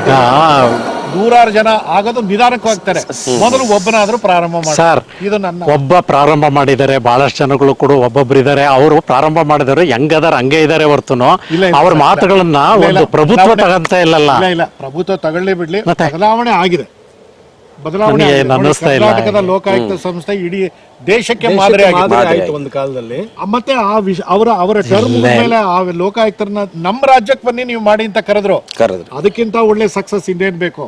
ಬಹಳ ಜನ ಏನ್ ಮಾಡ್ತಾರೆ, ವ್ಯಂಗ್ಯವಾಗಿ ಹೇಳ್ಬಿಡ್ತಾರೆ, ಒಬ್ಬನ ಕೂಗಾಡಿದ್ರೆ ಏನ್ ಬಂತು, ಒಬ್ಬನೇ ಕೂಗಾಡಿದ್ರೆ ಸಾಕು, ಒಬ್ಬನಾದ್ರೂ ಕೂಗ್ಲಿ ಅಂತ. ಧ್ವನಿ ಎತ್ತವನು ಒಬ್ಬನಾದ್ರೂ ಇರ್ಲಿ, ನಿಧಾನಕ್ಕೆ ಧ್ವನಿಗಳು ಸೇರ್ಕೊಳ್ತವೆ. ನಮ್ಗೆ ಯಾಕಪ್ಪ ಊರು ಸಾಬರಿ ಅಂದ್ರೆ ಅದು ಇನ್ನೂ ಮತ್ತು ಈಗೇನ್ ಚರಂಡಿನ ಒಳಗೆ ಹಾಕೊಂಡಿದ್ದಾರೆ, ರಸ್ತೆ ಮೇಲೆ ಮನೆ ಕಟ್ಕೊಳ್ಳೋಕೆ ಈಗಾಗಲೇ ಪ್ರಾರಂಭ ಆಗಿದೆ. ಇದು ನಿಲ್ಲಬೇಕು. ಒಂದು ಕೇವಲ ಒಂದು ಉದಾಹರಣೆ ಹೇಳಿದೆ, ಕಟ್ಟಡಗಳದ್ದು ಮಾತ್ರ ಅಲ್ಲ, ಎಲ್ಲಾ ಕಡೆಗೂ ಅಷ್ಟೇ ಸರ್ ಆಗ್ತಾ ಇರೋದು. ಅಲ್ಲ, ಯೂನಿವರ್ಸಲೈಸ್ ಆಗ್ತಾ ಇದೆ ಅದು. ಇದನ್ನ ಬಿಡಿಸ್ಬೇಕು. ಈ ಪೊಲ್ಯೂಷನ್ ಇದೆಯಲ್ಲ, ಇದು ಮೆಂಟಲ್ ಪೊಲ್ಯೂಷನ್. ಇದು ಮಾನಸಿಕವಾಗಿ ನಾನು ಶುದ್ಧ ಪರಿಸರ, ಬೇರೆಯವ್ರು ನನಗೆ ಹಾನಿ ಆಗಬಾರ್ದು ಅನ್ನೋದ್ರ ಬದಲಾಗಿ ಅವನ್ ಮಾಡ್ತಾನೆ ಅಂತೇಳಿ ನಾನು ಅದನ್ನ ಮಾಡಬೇಕು ಅನ್ನೋ ಮನಸ್ಥಿತಿ ಬೆಳೀತಾ ಇದೆಯಲ್ಲ. ಅದಕ್ಕೆ ನಾನು ಹೇಳಿದ್ದು ಈ should be A mental reformation. ಆ ಮೆಂಟಲ್ ರಿಫಾರ್ಮೇಶನ್ ಬರಬೇಕು ಅಂದರೆ ಒಂದು ಸೋಷಿಯಲ್ ಕನ್ಸರ್ನ್ ಇರಬೇಕಾಗುತ್ತೆ. ಅದಿಲ್ಲದೆ ಇರೋವಂಥದ್ದನ್ನು ನಾವು ಇವತ್ತು ಎಲ್ಲ ರೀತಿಯಲ್ಲಿ ಮಾದರಿಗಳನ್ನು ಸೃಷ್ಟಿ ಮಾಡಿದ್ದೇವೆ. ಈಗ ಆಗ ನೋಡಿದರೆ ನೋಡಬೇಕಿತ್ತು, ಈ ನಮ್ಮ ಅಭಿವೃದ್ಧಿ ಮಾದರಿಗಳಿದೆ ಏನಿದ್ದಾವೆ, ಪರಿಸರ ಸ್ನೇಹಿ ಅಭಿವೃದ್ಧಿ ಮಾದರಿಗಳು ಇಲ್ವಾ? ಇದಾವೆ, ಬೇಕಾದಷ್ಟು ಇದಾವೆ. ಆದರೆ ಅವನ್ನ ಇಂಪ್ಲಿಮೆಂಟ್ ಮಾಡ್ತಾ ಇಲ್ಲ. ಆದರೆ ಈ ತತ್ಕ್ಷಣಕ್ಕೆ ಅಲ್ಲಿರೋ ಮರಗಳು ಬೇಕಾಗಿದೆ, ಅಲ್ಲಿರೋ ಜಮೀನುಗಳು ಬೇಕಾಗಿದೆ, ಅಥವಾ ಒಂದು ಹೊಸ ಪ್ರಾಜೆಕ್ಟನ್ನು ಎಲ್ಲಿ ಮಾಡಿದರೆ ಕಾಸ್ಟ್ ಆಫ್ ಪ್ರಾಜೆಕ್ಟ್ ಹೆಚ್ಚಿಗೆ ಆಗುತ್ತೆ, ಅದರಲ್ಲಿ ಪರ್ಸೆಂಟೇಜ್ ಎಷ್ಟು ಬರುತ್ತೆ, ಈ ತೀರ್ಮಾನಗಳು ಬರ್ತಾ ಇದ್ದಾವೆ. ಹೊರತುನು ನಟರಾಜ್ ಅವರು ಹೇಳಿದಾಗೆ ಒಬ್ಬ ವಿಷಲ್ ಬ್ಲೋವರ್, ಈಗ ಆಯಿತು RTI ಆ್ಯಕ್ಟ್ ಇದೆ, RTI ಆ್ಯಕ್ಟ್ ಅಣ್ಣಾ ಹಜಾರೆ ಅವರೆಲ್ಲ ಕೂಡಿ ಹೋರಾಟ ಮಾಡಿದ್ದೆಲ್ಲನೂ RTI ಆ್ಯಕ್ಟ್. ಇವತ್ತು RTI ಆ್ಯಕ್ಟ್ಗಳು ಕಾರ್ಯಕರ್ತರು ಏನು ಒಂದು ರೀತಿಯಲ್ಲಿ ಬೇರೆ ತರದ ದುರ್ಬಳಕೆ ಮಾಡ್ಕೊಳ್ತಾರೆ ಅನ್ನೋದನ್ನ ಸುಪ್ರೀಂ ಕೋರ್ಟ್ ಜಡ್ಜ್ ಹೇಳ್ತಾ ಇದ್ದಾರೆ. ಯಾರು ನಿರುದ್ಯೋಗಿ ಆಗಿರೋಂಥವ್ರು RTI ಕಾರ್ಯಕರ್ತರಾಗ್ತಾರೆ ಅಂತ ಹೇಳಿದ್ರೆ, ಒಬ್ಬ ವಿಷಲ್ ಬ್ಲೋವರ್ ಇದ್ದಾನೆ ಅಂತ ಹೇಳಿದ್ರೆ ಅದನ್ನ ಅಪ್ರಿಸಿಯೇಟ್ ಮಾಡಬೇಕು. ಅಥವಾ ಅವ್ನು ತಪ್ಪು ಮಾಡ್ತಾನೆ ಅಂತಂತ ಹೇಳಿದ್ರೆ ಅವನ್ನ ಸರಿ ಮಾಡುವಂಥ ಹೊಣೆಗಾರಿಕೆಗಳಿದಾವಲ್ಲ, ನನ್ನ ದೃಷ್ಟಿನಲ್ಲಿ ಗುಡ್ ಅಡ್ಮಿನಿಸ್ಟ್ರೇಷನ್, ಇಫೆಕ್ಟಿವ್ ಸೂಪರ್ವಿಷನ್ ಮಾತ್ರ ಇದನ್ನು ಪ್ರಿವೆಂಟ್ ಮಾಡೋದಕ್ಕೆ ಸಾಧ್ಯ ಆಗುತ್ತೆ. ಹೊರತುನು ಇಲ್ಲ ಅಂತ ಹೇಳಿದ್ರೆ ಯಾರೋ ಒಬ್ಬ ವಿಷಲ್ ಬ್ಲೋವರ್ ಇದ್ರೆ ಇವತ್ತು 4 ಬಿಟ್ಟು ಕಳಿಸ್ತಾರೆ ಅವನಿಗೆ. ಆ ಥರದ್ದು ಇದೆ, ಗುಂಡಾ ಒಂದು ಸಂಸ್ಕೃತಿ ಇದೆ. ಕಾನೂನುಗಳು ಅದಕ್ಕೆ ಲಾಠಿ ಹಿಡ್ಕೊಂಡಿರೋ ಕೈಗಳಿದಾವಲ್ಲ, ಅವುಗಳಿಗೆ ಒಂದಿಷ್ಟು ಮೌಲ್ಯಾಧಾರಿತವಾದಂಥ ಶಕ್ತಿ ಬೇಕು, ಕಾನೂನು ಆಧಾರಿತವಾದಂಥ ಶಕ್ತಿ ಬೇಕು, ಸಪೋರ್ಟ್ ಬೇಕಾಗುತ್ತೆ. ಖಂಡಿತ ನಿಮ್ಮೆಲ್ಲರ ಮಾತುಗಳಿಗೆ ಸಹಮತವನ್ನು ವ್ಯಕ್ತಪಡಿಸ್ತಾ, ನಮಗೆ ಪರಿಸರ ಅನ್ನೋದು ಬರೀ ಭಾಷಣಗಳಲ್ಲಿ ಉಳಿದೆ, ಕಾಡಿದ್ದರೆ ನಾಡು ನಾಡಿದ್ದರೆ ನಾವು ಅನ್ನುವಂತಹ ಧ್ಯೇಯವಾಕ್ಯವನ್ನು ನಾವಿಟ್ಟುಕೊಂಡು ಈ ಹೊತ್ತಿನ ನಮ್ಮ ಒಂದು ಪರಿಸರದ ಕಾಳಜಿ, ಮುಂದಿನ ಜನಾಂಗದ ಭವಿಷ್ಯಕ್ಕೆ ಒಂದು ಒಳ್ಳೆಯ ಹವಾಮಾನವನ್ನು, ಒಳ್ಳೆಯ ಪರಿಸರದ ವಾತಾವರಣವನ್ನು ಕೊಡೋದ್ರ ಮೂಲಕ ಭವಿಷ್ಯವನ್ನು ಉಜ್ವಲಗೊಳಿಸುವಂಥ ನಿಟ್ಟಿನ ಅನೇಕ ಯೋಜನೆಗಳು ಸಕಾರಾತ್ಮಕವಾಗಿ ಬರಲಿ. ಈ ಪರಿಸರ ಸ್ನೇಹಿ ಕಾರ್ಯಕ್ರಮಗಳತ್ತ ಜನರ ಒಲವು ಮೂಡಲಿ, ಆ ನಿಟ್ಟಿನಲ್ಲಿ ಪ್ರಭುತ್ವ ಕ್ರಮ ವಹಿಸಲಿ ಅಂತೇಳಿ ಹೇಳ್ತಾ ಇವತ್ತಿನ ಮಾತುಕತೆ ಸಂದರ್ಭದಲ್ಲಿ ನೀವೆಲ್ಲರೂ ಬಂದು- ಒಂದು ಕೊನೆಯದೊಂದು ಹೇಳೋಣ. ನಾವು 4 ಜನ ಇದ್ದೀವಿ. ಹೇಳಿ. ಇವ್ರು ಹೇಳ್ದಂಗೆ ವಿಷಲ್ ಬ್ಲೋವರ್ ಅಂದ್ರಲ್ಲ, ಕುತ್ಕೊಳ್ಳಿ ಹೇಳ್ತೀವ್ರಿ. ನಾವೇ ಏನು ಇವಾಗ 4 ಜನ ಇದೀವಲ್ಲ, Okay. ನಾವೇ ಅವರಿಗೆ ಮಾದರಿ ಆಗೋ ರೀತಿನಲ್ಲಿ ಹಾ. ಇವತ್ತಿನಿಂದ ಹಾ. ನನ್ನ ಕಸ ನನ್ನ ಹೊಣೆಗಾರಿಕೆ ಅನ್ನೋದು ನನ್ನ ಸ್ವಭಾವ ಆಗುತ್ತೆ ಅಂತ ಹೇಳಿ ಹೇಳ್ಬಿಡೋಣ. ನನ್ನ ಕಸ ನನ್ನ ಹೊಣೆಗಾರಿಕೆ. ನಮ್ಮ ಮನೆಯ ಕಸ ನಮ್ಮ ಹೊಣೆಗಾರಿಕೆ, ನನ್ನ ಜವಾಬ್ದಾರಿ. ಖಂಡಿತ ಈ ಥರದ ದೃಢ ಸಂಕಲ್ಪದ ಮೂಲಕ ನಾವು ಇವತ್ತೇನು ವಿಶ್ವ ಪರಿಸರದ ದಿನ ಅಂಗವಾಗಿ ಈ ಪರಿಸರದಲ್ಲಿ ಕುಳಿತು ಮಾತನಾಡಿದ್ದೇವೆ, ಒಂದಷ್ಟು ಚಿಂತನೆಗಳನ್ನು ಜನರಿಗೆ ಬಿಟ್ಟುಕೊಟ್ಟಿದ್ದೇವೆ. ಇವು ಸಕಾರಾತ್ಮಕವಾಗಿ ಸ್ಪಂದನೆಗೆ ಒಳಗಾಗಲಿ ಅಂತೇಳಿ ಆಶಿಸ್ತಾ ಇಷ್ಟೊತ್ತು ನಮ್ಮ ಜೊತೆ ಬಂದು ಬಿಸಿ ಸುದ್ದಿ ವಾಹಿನಿಯ ಬಳಗದ ಜೊತೆ ನಿಮ್ಮ ಪರಿಸರದ ಕಾಳಜಿಯನ್ನು, ಪರಿಸರದ ಬಗೆಗಿನ ಅಭಿಮಾನವನ್ನು ವ್ಯಕ್ತಪಡಿಸಿದ್ದಕ್ಕಾಗಿ ಹೃದಯಪೂರ್ವಕ ವಂದನೆ, ಅಭಿನಂದನೆಗಳು. ಕಾರ್ಯಕ್ರಮವನ್ನು ರೂಪಿಸಿದ ಹುರುಳಿ ಎಂ ಬಸವರಾಜ್ ಅವರಿಗೂ ಕೂಡ ಅಭಿನಂದನೆಗಳು.